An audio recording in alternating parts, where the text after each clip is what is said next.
So I put together this presentation specifically for our juniors and seniors. So I know you guys' questions are a little different than what maybe alumni might have or something like that. So I've tried to put something together that answers most of the questions that I usually get from juniors and seniors, specifically here with ESU. So the first question I get is when they stop by my booth, when we have booths, is why should I go to graduate school? What's the perk of it? And most of our graduate students, these are the reasons that they consider graduate school: either career and salary advancements that are designed to allow you to swap over so that you can change the field of study that you've been going through. We have two specifically like that. One of them is our Master of Science in Informatics, which is it's interdisciplinary in nature, and it is online, allowing students from anywhere to pursue basically a degree that converts data into information. That's one that it doesn't matter what your background is in, really. You do have to cover some basic preliminary requirements, but aside from that, it's very interdisciplinary. Another program that we offer is elementary education. It is an online graduate degree that allows people who did not get an education degree for their bachelor's to go on and become an elementary teacher. With this program, they'll be eligible to get licensed. So those are our main reasons. As you can see from the graph there, your employment rate is, you're more likely to be employed with higher level of degree, and you also are more likely to get paid higher with higher median weekly earnings as you increase the degree level. But those are not typically unknown to those that are interested. I also wanted to give you guys kind of a rundown of what our current students look like. So this is basically just to show you that, you know, there isn't a standard look. You don't have to do it right out of undergraduate, although there are perks to doing it upon graduation from your undergraduate career. The average age here at ESU of our graduate students is 33 years. So this is a little bit older than what you would have seen about 10 or 20 years ago. Most students then were traditional, straight out of undergraduate, stayed face-to-face, full-time enrolled in graduate school. Now, many of our graduate programs are fully online. People can take it from wherever they are and do it on their schedule. So whether that's evenings and weekends, they're able to juggle a full-time job a lot of times. Family, sports, whatever that is, they're able to juggle that alongside graduate school now. So that's one very different aspect of graduate school compared to several years ago. Most of our students are enrolled part-time. So at the graduate level, part-time is different, or full-time status is different than undergraduate, and we will get into that a little bit. But we also have quite a shift in gender. I actually mixed those up, so female and male should be swapped. We have more females here at ESU. 7% are non-degree seeking, so they're just taking courses just to take the courses, and 48% are taking those courses entirely online. This 42% number has actually changed recently to about 52% of the total enrollment at ESU. That is now 52% is graduate. So another major shift in the last decade or so. Another thing worth noting about what graduate school looks like nowadays is here at ESU, there are different formats. There are traditional programs. You have up to 7 years to complete those. So once you start taking courses related to a program, you have 7 years before that course expires. Those traditional programs have 16-week courses just like undergrad. So a semester is the same length. And full-time enrollment typically leads to completion in 2 years. That's not true for all programs. Our counseling programs specifically have more credit hour requirements, so it takes a little bit longer. We also have accelerated programs. So our accelerated programs, those are fairly new to us here at ESU. Those take about you have up to 7 years to complete them. They take 7 weeks to complete a single course. So as you can see, quite a shift there from the 16-week courses, more intense. You cover the same amount of information in that time period. However, you are able to complete the degree much quicker. You can complete it in as little as a year. So the programs that we offer within the business department, we offer Master of Accountancy, or MAC. We offer an MBA, or Business Administration. And then within the education realm, we have Instructional Design and Technology, which is for the most part designed to be accelerated, or can be completed that way. Curriculum and Instruction is fully accelerated, and Educational Administration is fully accelerated. So just to keep that on your radar, these are becoming more and more common, accelerated programs are, and like I said, they allow you to complete that degree much sooner. The perk of that is typically you start getting paid more at an earlier point in your life. And we at ESU we're primarily a master's granting institution. That most of the programs that we offer are master's level, which is the next step up from your bachelor's. We do offer one doctorate program within the School of Library and Information Management. As you can see, the credit hours, that's one of the major differences between master's and doctorate, just more credit hours to complete that doctorate. Certificate is basically if you just want to learn a little bit more about a certain subject. Those are 12 to 18 credit hours, and those very much benefit those in the education realm.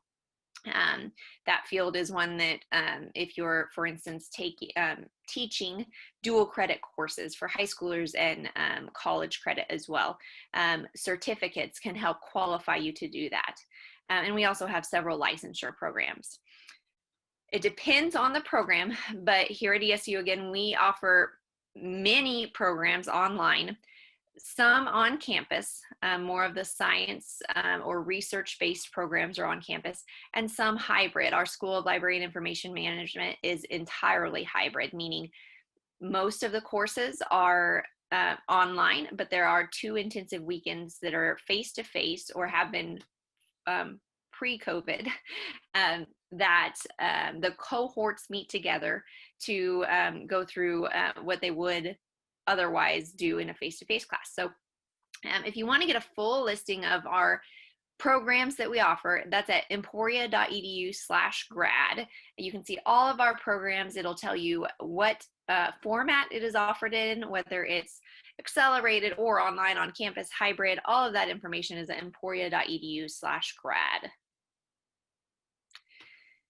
So before I get much further, I just wanted to explain to you that kind of all the options that lie ahead. The next question I get is, what are the differences between undergrad and graduate school?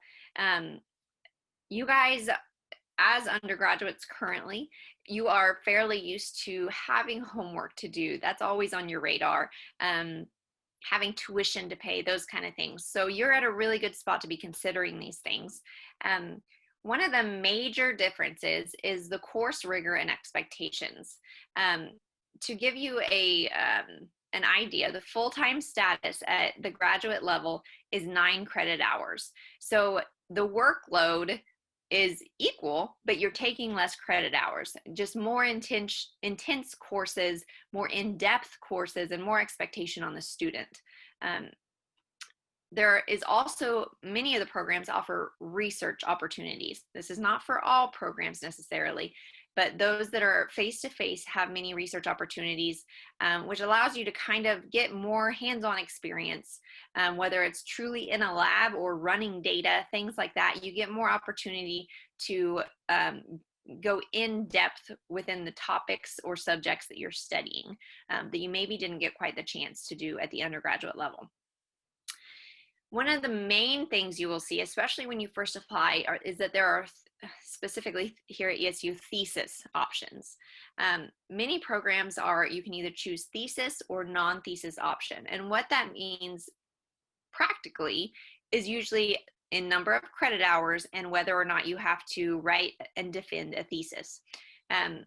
The thesis is a 50 to 100 page typically document that you've written relating to the subject area that you're studying. And usually that thesis is related to research that you have performed.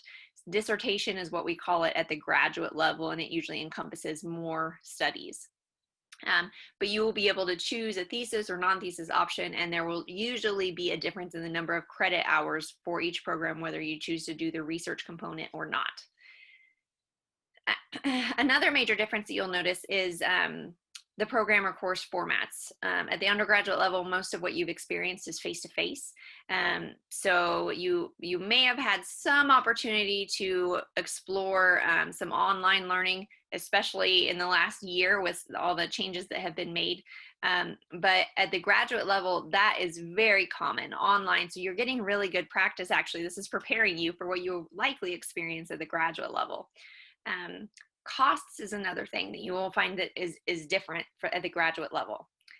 Our tuition and fees, if you want to look by program, what you can expect for tuition and fees, you can go to this emporia.edu/grad, click admissions and costs, and then graduate school tuition and costs. And that will give you a complete listing in an accordion. You'll be able to click on whatever program you are interested in and get a ballpark figure for the year for what you can expect that to cost you. Keep in mind that these rates change from one year to the next, typically depending on the state funding. These tuition rates, we just, in the last couple months, got the new ones posted to that page, emporia.edu/grad.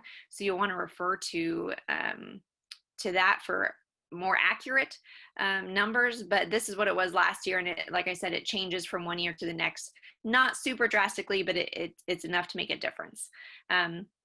You can, with most programs, you can expect individual fees as well. So certain courses may incur fees, just like at the undergraduate level. That's common for there to be course and program specific fees. You experience those same things at the graduate level. We do offer tuition reduction programs at the graduate level, similar to undergraduate, both the Corky Plus and Hornet Nation. So that covers that provides in-state tuition for certain counties in Missouri and Oklahoma. We offer NEAR and MSEP. So it depends on what state or county that you live in, but basically those programs, rather than you paying full out-of-state tuition, if you live in, say, Nebraska, you would pay 150% of in-state tuition, which is about half of full out-of-state tuition. The only group of students that are not eligible are the School of Library and Information Management, because we have sites for those programs all across the nation. They have their own set of tuition rates separate from the rest of our courses and programs. So this is one that many students are not aware of. We do offer financial aid and scholarships at the graduate level. In order to apply for those, you must be admitted into a degree-seeking program. You can still fill out the FAFSA, but there are no grants. You don't get things like the Pell Grant or subsidized loans. You have unsubsidized loans available, and unsubsidized are the ones that start accruing the interest immediately. So those are available. They are still considered student loans, but they do encourage you to get through the program quickly. Scholarships are available. These are unique from one institution to the next. We have a full listing on if you go to emporia.edu/grad scholarships. Most are related to our science programs and research oriented, but not all of them. And one that is really worth noting is that new graduate student scholarship. That is a scholarship you are only eligible for your first semester. So if you've been enrolled as a graduate student one semester and then you find out about this and you decide to apply for the next semester, you are no longer eligible for it. So jot this down if you take any notes from this. Make sure to pay attention to that new graduate student scholarship and the application deadlines for it. There are different deadlines for fall, spring, and summer entry students. So pay attention to that. It is a $500 scholarship, and even if you're an online student, you're able to apply for that scholarship. We also have assistantships to help financially. Assistantships, some who have looked into graduate school are familiar with these. Others, this is totally new to. An assistantship is similar to work study at the undergraduate level, where you work for 20 hours a week within a certain department. There are departments all across campus with assistantships available, whether that's career services, the graduate school, the department within that you're taking classes within, forensic science, whatever that may be.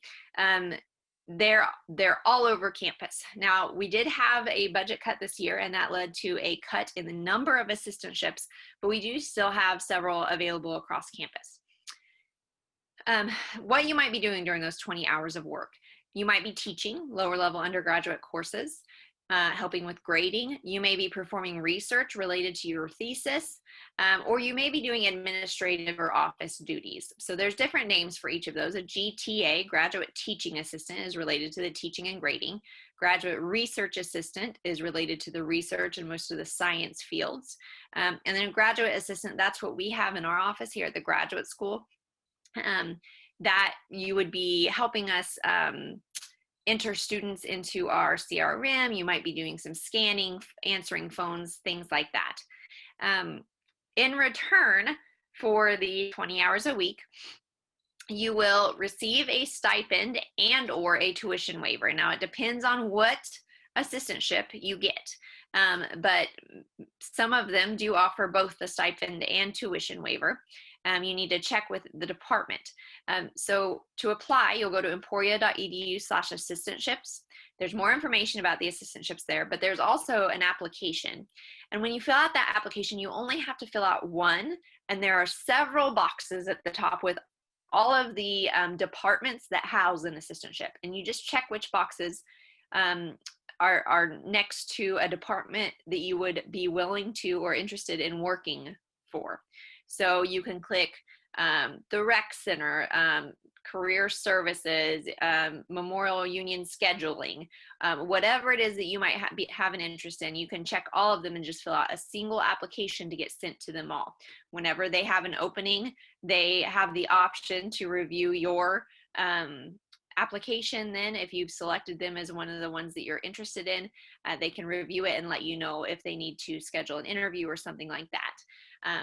These are competitive. They are like any other job. You have to interview for them. You're expected to fulfill certain requirements to maintain the position. But these are a great way to financially help get you through graduate school when there's not a lot of financial aid available. So let's say that you've decided you want to apply. You've figured out how you're going to make it work, what program you're interested in. You will simply go to emporia.edu/apply. And we do have several application materials that may be asked of you depending on what program you're interested in. Very often you are going to have to send over official transcripts.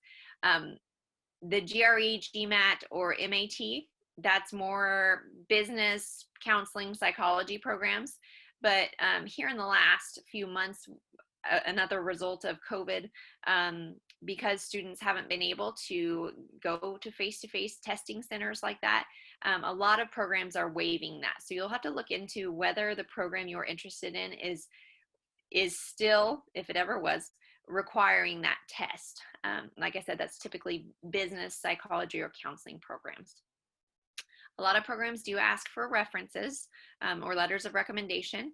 And some still ask for a statement of intent. Other names for that are personal statement or statement of objectives. This is typically a 1 or 2 page paper that you've written that just covers why you're interested in what you're interested in, this program, why you think it would be a good fit. And this is something that most departments, they tell you what they want you to cover in your statement of intent. Tell you topics that they want to hear your viewpoint on. This is something that I believe next week will be covered, and you'll be able to learn a little bit more about how to write this and how to research what to include in your personal statement or statement of intent. But that's a really important one for the programs that still require it. The application deadlines, these are rolling, which means, again, depending on the program, they're not hard and fast. We just recommend them to make sure that you're able to get enrolled into the courses that you need to. So March 1st for a fall enrollment, or October 1st for a spring enrollment.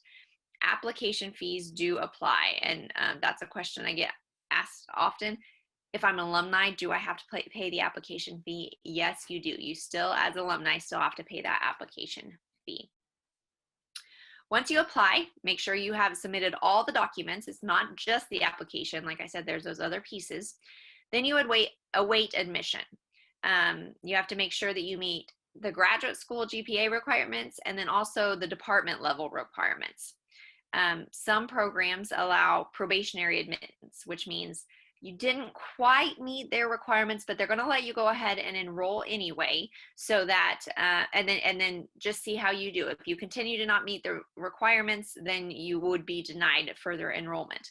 But that is something that some programs will offer, is that probationary admittance. Once you're admitted, you're eligible to enroll. I highly recommend speaking with your advisors. This information will be emailed to you, who your advisor is.